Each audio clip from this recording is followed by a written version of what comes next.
মুনামি কিচেনলৈ আৰু এটা ৰেচিপিৰ সৈতে আপোনালোকক স্বাগতম জনাইছোঁ। আজিৰ ৰেচিপিটো হৈছে কচু শাকৰ শুকান ভাজি। এনেদৰে ভাজিলে কচুত পানী দিব নালাগে আৰু খাবলৈ বহুত টেষ্টি হয়। তেনেহ'লে আহক ইয়াৰ কাৰণে যা যোগাৰবোৰ হ'ল কলা কচু হয়। এয়া কলা কচুখিনি মই এনেদৰে ধুই লৈছোঁ, একেবাৰে দীঘলটোহে এনেদৰে ছিঙি লৈছোঁ, বাকীবিলাক এনেকৈ ৰাখিছোঁ।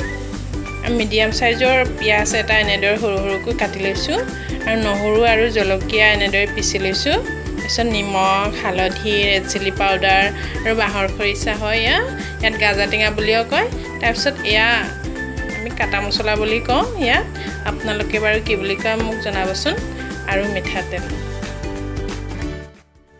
তেলখিনি গৰম হ'লে অকণমান পাঁচফোৰণ আৰু পিঁয়াজখিনি দি অলপ ভাজি নিমখ হালধিৰ লগতে নহৰু জলকীয়াৰ পেষ্টখিনি দি অকণমান ভাজি কচুখিনি দি ভালদৰে লৰাই ঢাকি দিব।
কচুখিনি আধা সিজা হ'লে বাঁহৰ খৰিচা, ৰেড চিলি পাউডাৰ আৰু অকণমান জালুকৰ গুড়ি দি দিব।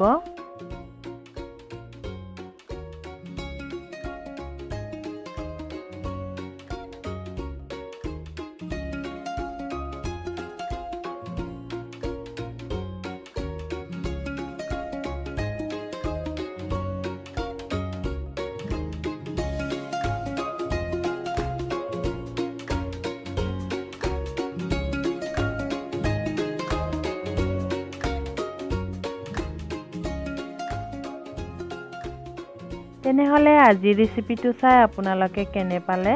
ভাল লাগিলে লাইক কৰিব, কমেণ্ট কৰিব, শ্বেয়াৰ কৰিব আৰু মোক আগুৱাই লৈ যাবলৈ আপোনালোকে মোৰ চেনেলটো ছাবস্ক্ৰাইব কৰিব। লগতে কাষতে থকা বেল আইকনটো দবাই দিব যাতে মোৰ নতুন নতুন ভিডিঅ'বোৰৰ ন'টিফিকেশ্যনবোৰ আপোনালোকে পাই থাকে। আজিলৈ আহিছোঁ, ধন্যবাদ।